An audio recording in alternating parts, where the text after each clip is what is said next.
should we just thanks so much for agreeing to talk to us.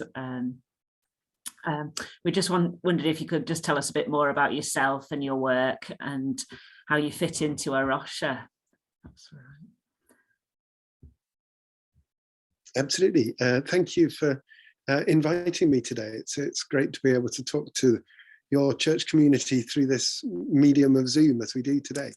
I'm an ecologist and a conservation biologist employed at the University of York, and I do research and teaching in those areas in the UK and often in East Africa as well. In normal years, that's where I spend my time. In the past, though, I was employed for 2 years by Rocha in the project in Lebanon, when it was a very early stages and setting up protected area in the Bekaa Valley where the project's based, which was very exciting. And before that, I worked for a while for a Rocha in Portugal, which is actually where I met my wife, who is now here in the UK today, was British as well. She was working there while I was there at the same time. And today I am a trustee of a Rocha UK, which is how you've been given my connection, I think, through the Rocha Speakers Network. Yeah. Brilliant. Thank you. So as a church, we've applied and registered to do the Eco Church scheme with Rocha, and we're interested in giving financially to the African Forest Project. And I just wondered if you could tell us a bit more about this, if you know anything about it, and any other projects as well that Rocha are involved in.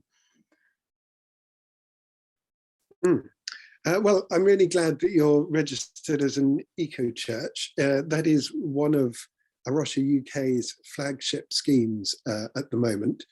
And we're really pleased by the numbers of people of all sorts of different types of churches that have signed up for that in the last few years. And particularly with all the coverage of climate change that was associated around the Glasgow conference last year.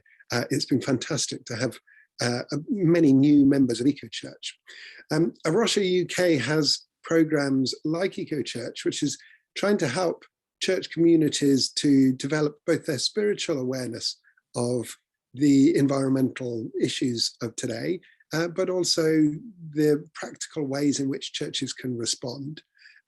It also has actually programs for individuals. You may have come across Wild Christian, which is our activity or set of programs around individuals and families, helping them to live lives as green Christians in one way or another. If you haven't come across that program, you might want to look at that as well.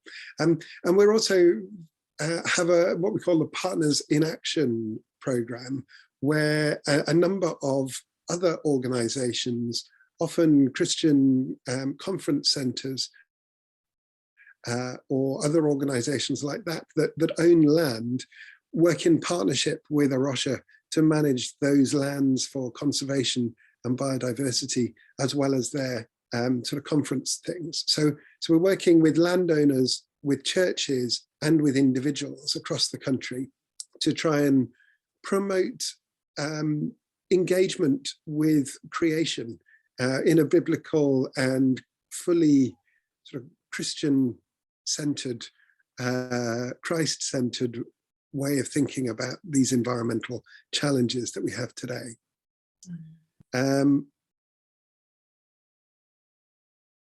One of the, Rocha UK is just one of many different organizations that all fit together under the umbrella of Rocha International. Rocha International has recently been promoting what you've noticed, the African Forest Project, which links together a number of different projects run by some of the other national organizations, the sorts of equivalents of Rocha UK in those other countries. And two that I have quite a bit of experience with are the project in Ghana, where I was very fortunate to visit a few years ago, and I'm currently involved in working with the Ghana team through my day job at the university, looking at ways in which they can better protect the Atewa forest. And the Atewa forest is a tropical hardwood rainforest in the southern third of Ghana. It's not very far north of the capital, actually. And it's found on a beautiful hilly ridge. And it's one of the last bits of dense natural forest in that part of the landscape. It's home to a number of unique species of frogs, and it's got some very rare monkeys living there. It's got some really interesting birds as well, which is one of the reasons I'm keen on the place.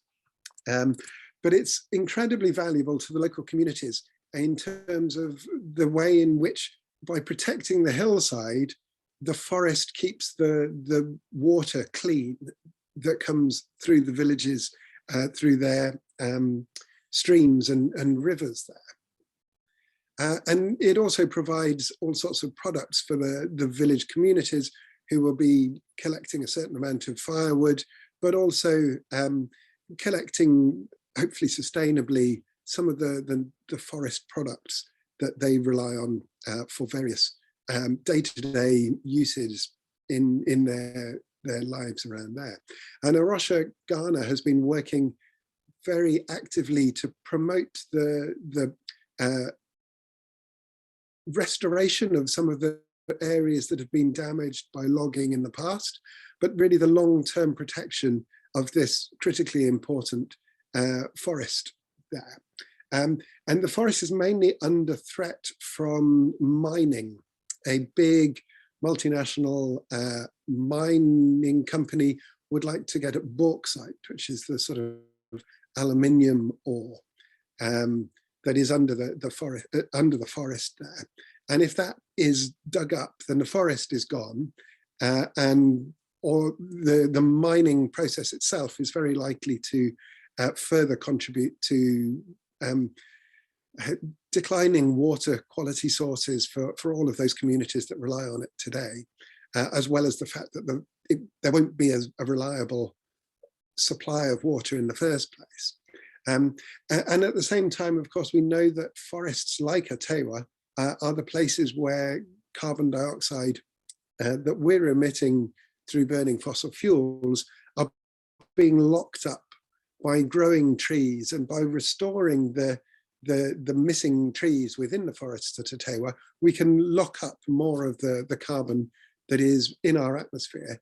And if we can maintain this long term, and certainly not by cutting it down and releasing those further emissions, we can contribute to reducing greenhouse gases as well. So that's the vision of the Rocha Ghana team, and they're working very actively to challenge the government to protect this landscape with the support of the people and the villages around and about, which is a great and really exciting project, I think. And then on the other side of the continent, most of my research has been in Tanzania, and I've spent quite a lot of time over there in the last few years. But just north of Tanzania, in Kenya, Rocha has a project based on the coast, and the forest there is called the Decatur Woodlands. And these are coastal forests. There used to be a coastal forest in East Africa that went all the way from about halfway up Kenya, right the way down into Mozambique, so through Tanzania and into southern half of Mozambique. But those coastal forests have been some of the most heavily cut and removed in Africa, of anywhere. The coastal strip is very heavily populated, and those forests tend to be on fairly sandy soils and relatively easy to remove and replace with often subsistence farming type things, or the removal of particularly valuable woods for timber trades. And the last remaining patches are really incredibly important homes for a lot of rather rare wildlife these days. The Decatur woodlands are pretty much the northernmost tip of those areas and have been rather underappreciated compared to some of the better known forest fragments that remain, partly because it's a really poor soil environment, and the forests or woodlands there are rather low, and they look a bit sort of scrubby and a bit wastelandy, and people haven't realized quite how much life there is in there, and again, how much the local communities are relying on some of the products that these local forests provide for them. And so they've been at risk from large-scale development for sisal plantations, and pineapple plantations are the main things that have been causing issues there. So the project in Kenya is working in Decatur to protect some of those landscapes, the last remaining bits in there. And we also know that those are sort of home to some of the really interesting bird species. There's a bird that actually nests only in that forest. It's the only place we know in the whole world that it lives, called Clark's weaver. And that breeding population was found by the Rocha team, actually. In the non-breeding season, we know where they've lived, and that's where they were identified first. But then they disappeared, and they each year they'd go and breed somewhere, and no one really knew where it was until just a few years ago. The Rocha team sent people up to the Decatur woodlands and thought, well, maybe it's there. No one's looked. Let's go and see. And sure enough, they managed to find 2 or 3 different colonies within these relatively poorly visited woodlands there. So that's the focus of that part of the project. But there are actually all sorts of different ones going on around the continent that have been bundled together into this African forest project.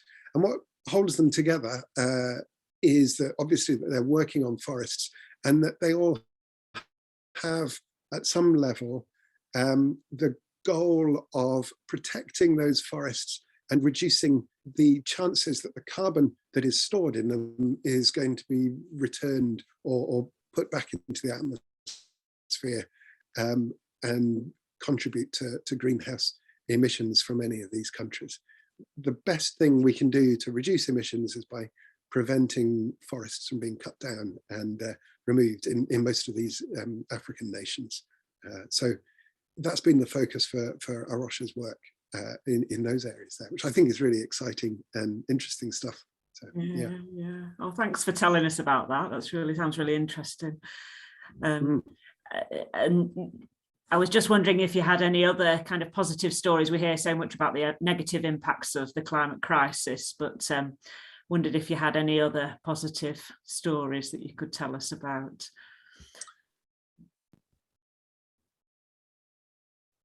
Yes, so I think that I mean we should be clear. There is a climate crisis at the moment, and it is very serious for people and for wildlife alike.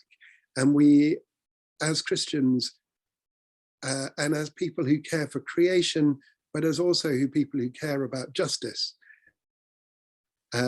we have to be aware that this is serious, aware and acknowledge our responsibility for the damage that we do, and it is beholden on us to do what we can about that. But a lot of what we can do can be really beneficial for other things as well.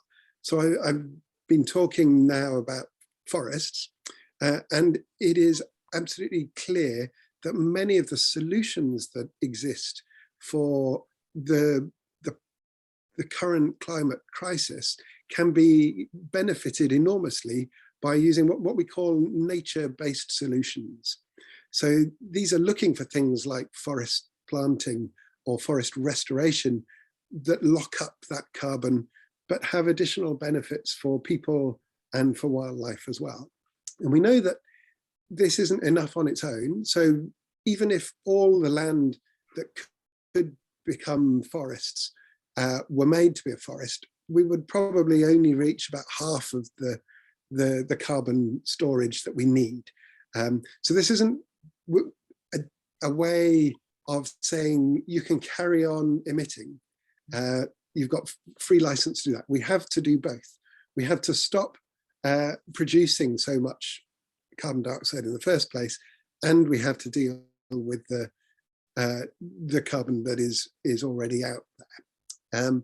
But that sort of forest work is a really key thing. More locally to us here, the biggest carbon sinks are actually the peatlands and the upland systems we have in the Pennines. And these sorts of areas are incredibly important. There is so much carbon in peat that almost all of the UK's carbon emissions would be dwarfed if we were to dig up all the peat we have and burn it or allow it to allow the carbon that is currently stored in it to be returned to the atmosphere. And so even things, if you're a farmer, if you're a gardener, look for those peat-free plants and look for peat-free composts and things. It seems crazy to me that we're digging up our beautiful and really rather rare peatland ecosystems that harbour amazing plants and diversity in the UK in the middle of a climate crisis. And if we were to restore many of those degraded areas, we would be able to lock up an awful lot more. So draining of our peatlands is leading to erosion and the peat's getting washed away, and then the carbon gets back into the system and back into the air and starts causing problems. But if we restore those, we end up with much more attractive looking hillsides, much more life on the hillside in terms of biodiversity, and we're additionally drawing down that carbon from the atmosphere. It seems like a uniquely, another win-win-win solution for everyone. So those sorts of nature-based solutions are really positive ways in which we can encourage and improve the situation locally. And it doesn't really matter how small this is. If you own land, if you have land that you manage and you have room for another tree, it's always worth planting another tree. It'll be 50, 60 years before anyone knows that it's there, but trees are great. I love them. Oh, thank you. You know, that's great. I mean, you've mentioned already what we can do. Is there anything else that we can do as churches and individuals to help with the climate crisis? So absolutely. I think that one of the areas that we really encourage people through Rocha UK to exercise themselves is by joining their voices to one another in calling for real change. And I think that the churches in the UK can work together to have an incredibly strong voice and a moral voice if and when we have put our own backyards in order. So I think that it's important that we do a certain amount ourselves to think about, do we need to be heating the church all day if there's only going to be an event at some point in the day? If you have a church building, you can think about how you're using it. Think about how you're going to heat it, how you're going to light it in the future. How do people come to your churches? Is it a gathered congregation? Are people driving long ways? Could we share lifts? Can we find ways in making these things more efficient and more effective and reducing the whole footprint of the church? And so a church can commit as a corporate entity, essentially, to say we're going to reduce our emissions in these ways, and we're going to use the land that we have not only to help reduce emissions, but to provide space for nature. Can we encourage those bats? Can we put up some bird boxes? Do we have any space that we can do these things? And can we encourage people to connect again with nature and experience some of the benefits that we have from reconnecting with wildlife and the nature that is outside us? We know there are mental health benefits to be had from taking a walk in nature. So we're also really encouraging churches to think about how do they get communities to experience nature. If you're an inner city church, can you help people to find their local green space? Could you hold a church service outside sometime once a year, or so, and really enjoy experiencing the creation at first hand?